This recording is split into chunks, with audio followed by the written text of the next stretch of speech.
Have these schools caught up to Kentucky, or did Kentucky come back to them? In what regard? In everything. Kentucky, we walked into this season. And we believe that Kentucky could be a Final Four caliber team. And I get your points about nobody could have seen Loyola Chicago. Nobody could have seen North Carolina, all that. Here's the deal. We tell it like it is. Kentucky's offense is not good. It's not consistent.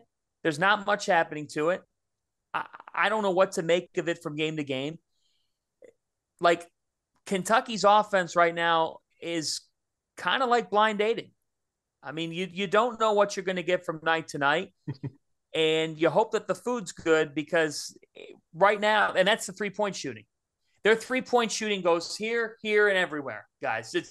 You don't know what you're getting. They have a point guard in Severe Wheeler who I like.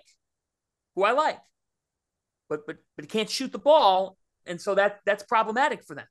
Like, and that's my point here is, for Kentucky, they've been one of the biggest disappointments. On Saturday, they got worked by UCLA. UCLA is really good. But there's nothing about Kentucky's They're really, really good, John. They're really good. There's nothing about Kentucky's season thus far that would suggest that they're anywhere close to what we thought they would be.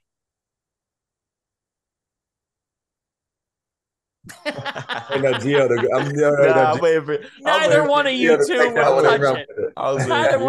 would touch it. It is what it is. Well, my question is, who is we? Like, yeah, that's okay. That's what I was thinking. I'm like, I don't remember ever saying Kentucky was a Final Four. What did you think? Do you think now that they're just shooting is at a premium, and so when I look at teams that can make the deep run, do you have multiple? I mean, Asa Tshiebwe is obviously dominant, but do you have in there, like, can you shoot the back? Here's what Gio's point, when you're preparing for a Purdue, it's like there's multiple shooters on the court, and so there's firepower. I mean, you have to account for everyone.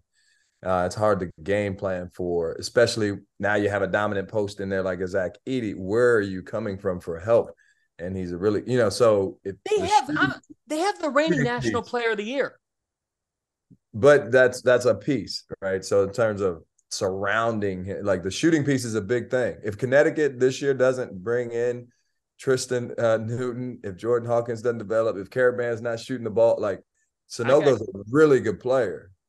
It's just hard to find space in today's game. It really is. But doesn't Danny run good action to set those guys up? Like, what's you from a defensive perspective when you're getting ready to defend UConn? How hard is it? How many sets do they have? You can, keep counting. They've got things that go to Sanogo in the middle third. They've got things to get their shooters open. They're going to get their best guards in pick and roll. I mean, Gio knows all this. So when you play Purdue, you're just trying to blow all that stuff up so they can't even run it because there's too many to count. Right.